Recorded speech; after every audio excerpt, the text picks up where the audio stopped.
Cum am spus, de la ei învățăm. De unde pleacă?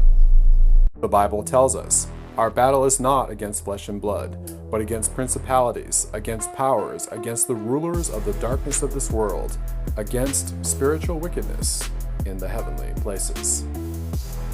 Our enemy in fighting abortion is not primarily the abortionist, the courts, or those who are advocating for abortion rights.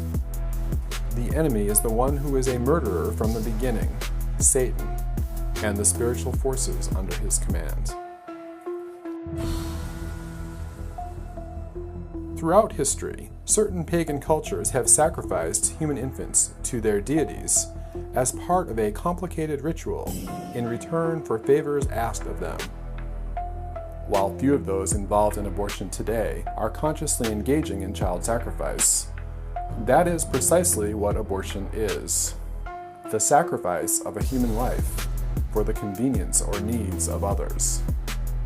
In that respect, it is no less barbaric than the human sacrifice practiced to ensure, for example, a successful harvest.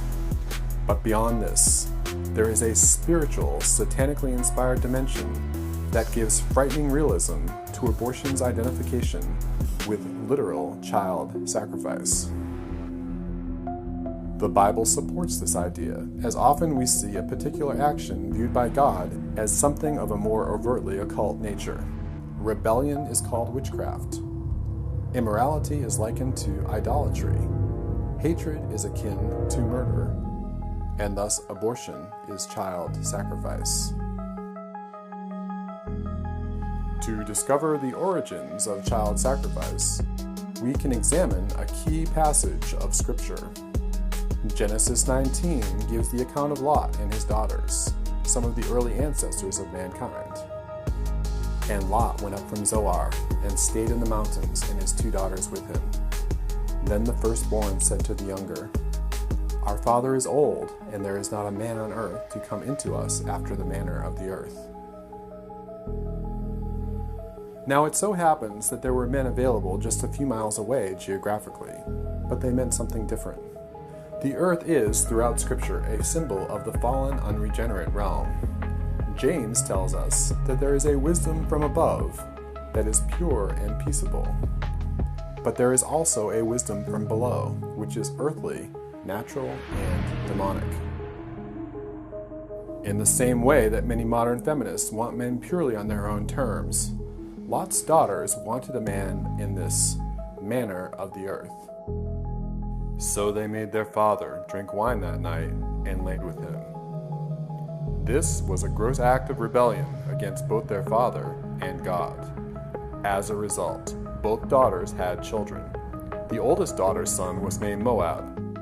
His descendants, the Moabites, ultimately became an idolatrous nation that was one of the primary enemies of God's people, Israel. The youngest daughter's son, Ben-Ami, became the father of the sons of Ammon.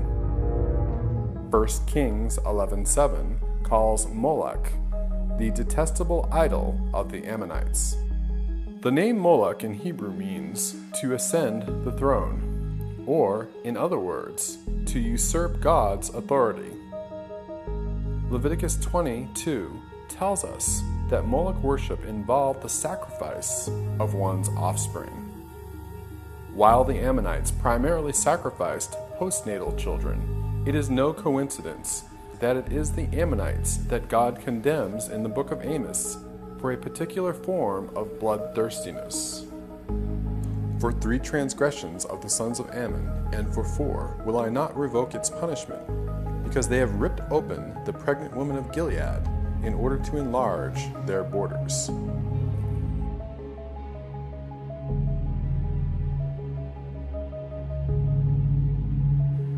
To enlarge one's borders is a biblical metaphor applied not just to land, but to extend the boundaries of acceptable human conduct. How common this is still today, as we hear cries of, "It's my choice," and "Keep your religion out of my life." And they built the high places of Baal that are in the valley of Ben Hinnom, to cause their sons and their daughters to pass through the fire to Moloch. They have built the high places of Baal to burn their sons as offering to Baal.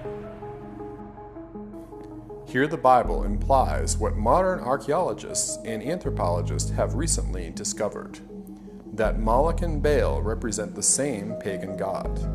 The wife of Baal is Asherah, and the wife of Moloch is Ashtaroth. Asherah and Ashtaroth represent the same fertility goddess. This demon was known to the Greeks as Aphrodite, to the Egyptians as Isis, and to the Phoenicians as Tanit.